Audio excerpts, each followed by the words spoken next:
Do you assume the best or the worst of people? This is something that I've been thinking about a little bit recently. I'm trying to make sure that I always try to assume the best out of people. So I assume that people are coming with any interaction that they have with me with the best intentions, and even if things aren't done exactly how I would want them to be done, or even if people act in a bit of an offish way, I always try to sort of think, well, what's going on in their life? Maybe things are happening, rather than sort of jump to the judgment that they're, I don't know, just mean, or that there's something wrong with them, or that they're out to get me. So trying to come at every human connection from a place of love and the assumption that they are going to be good towards me, or at least have good intentions towards me, I think is an important thing to do. Of course, you've got to also have discernment.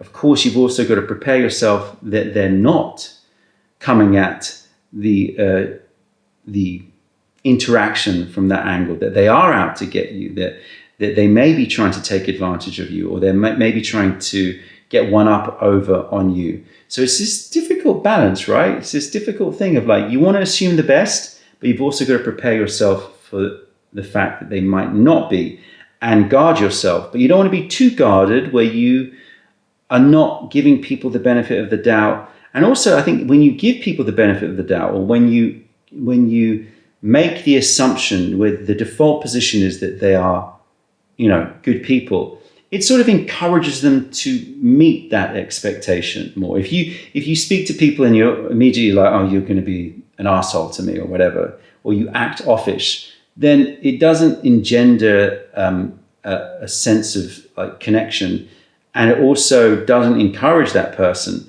to approach whatever situation that you are in together with that,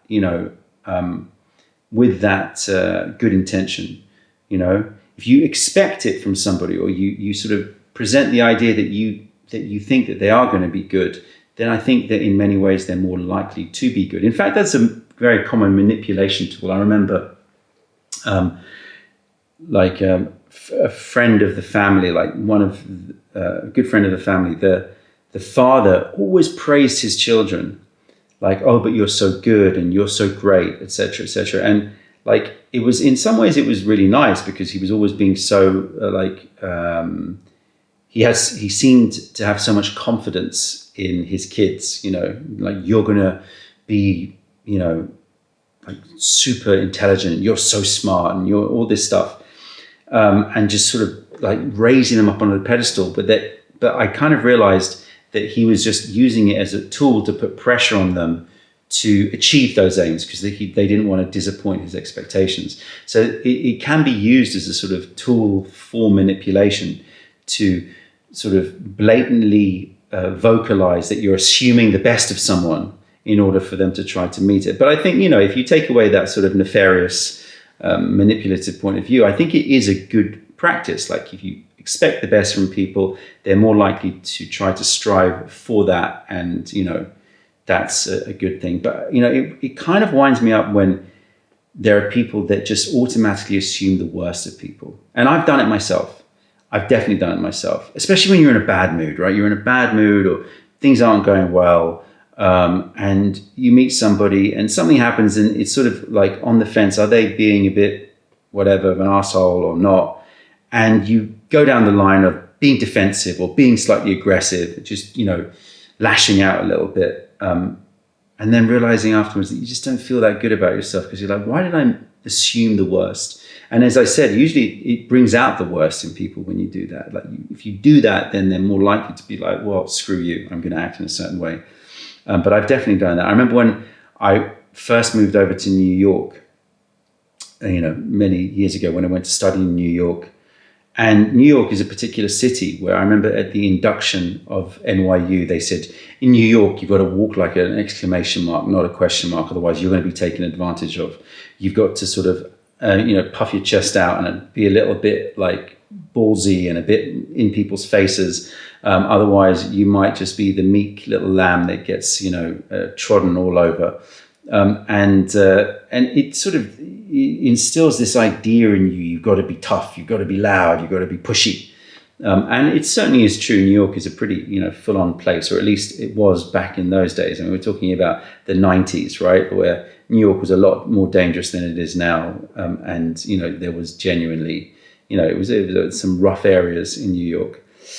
And I remember like being there for like a couple of semesters and then coming back to London, and people were saying, God, what's wrong with you, Don? Because I was always just like, anybody said something to me, or if there was a little bit of a, I don't know, any situation, I'd lash out. I'd not lash out, but I'd be louder.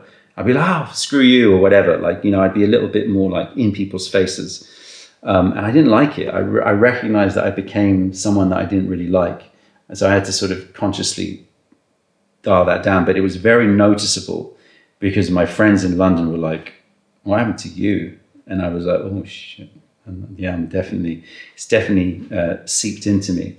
And I see that with people, especially, as I said, when they're going through like a tough time or they're just feeling a bit fragile. There's that sort of victim mentality of like, you're out to get me.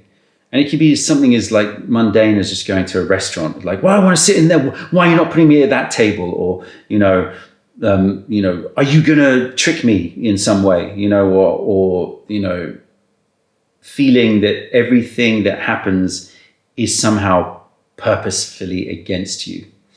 And the reason why this has been on my mind is because at work recently, I am the director of a Chinese medical clinic, and we have an email reminder system to remind people of their appointments, right? So if you book an appointment with us, or you sign up for your first treatment with us, then you'll receive a welcome email telling you what to expect, when you come to the clinic, how things will, roll in terms of like, just sort of give you confidence in terms of like treatment, because, you're coming for treatment, especially for Chinese medicine. A lot of people are apprehensive. So we just want to make sure we lay everything down very clearly. And also, obviously, after treatment, we want to get feedback and we want to remind people of their next appointments, et cetera, et cetera, et cetera. So we've got this sort of email reminder system built into our, automated within our appointments calendar. And we've just retweaked it recently. I decided that it needed some changing. We wanted to reword stuff. So we've been rewriting all the emails and just making them all, more fresh. But we messed up because when we made the new emails live, we forgot to say to the system, don't send emails to previous patients, only send emails to new patients, because we assumed that, like, basically, we assumed that they wouldn't duplicate the emails, but because we recreated the template of the email, the system thought of it as a new email. And so basically it sent out this welcome email to like loads of people from 10 years ago. And so like 21,000 emails went out, and I was just like, I woke up in the morning to a message saying, I think we've broken the email system, because 21,000 welcome emails went out, and it was just like, oh no, mess. Anyway, so it was a big problem. Well, not a big problem, but it was a problem, and people were writing to us going, why are you emailing us? Because we had to apologize. Sorry, it was a fault, our fault. We messed up. We didn't set the rules properly on the email system, or we didn't think it would be sending out emails to such old clients. And most of the clients were fine about it. They're like, fine, whatever.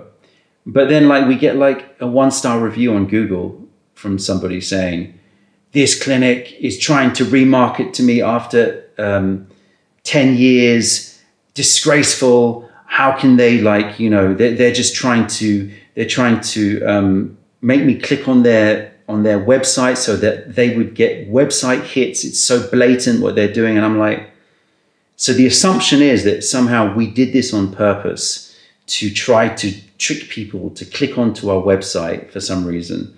And, it just struck me as like, why are you assuming the worst? Why are you assuming that that's what's happening?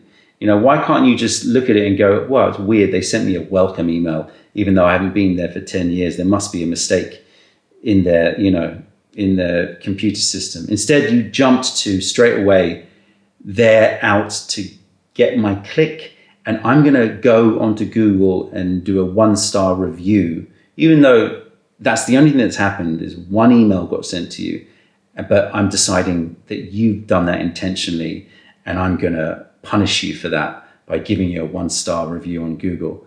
You know, it's that kind of thing that it's just like, man, like really, what's going on in people's lives that they feel that people are out to get them so much? And I don't really blame that person, because I kind of know that there is this sense of paranoia in this world, right? There's this sense of people are out to get you.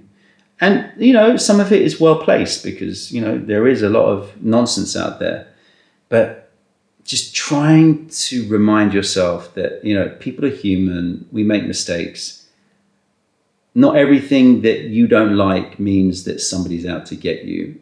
Trying to assume the best of someone instead of the worst, I think generally means that you're going to have better communication, you're going to have better connections, and you're just going to be happier and less paranoid and less anxious. But of course, you've always got to keep in your head. You've always got to be prepared. You've always got to have discernment. You know, it's the rose and the thorns, right? You welcome people to smell the scent of your rose, but you've got the thorns in case they're out to get you. So like, you know, it's about trying to find that balance. How do you find that balance? I'm interested. I don't think I've got it sorted yet. I think like I tend to go too far one way than too far the other way. How do you sort out that balance of discernment in people, but still expecting, hoping, and assuming the best in order to, you know, feel happier, feel less anxious, and hopefully raise other people's actions to a higher level? Let me know.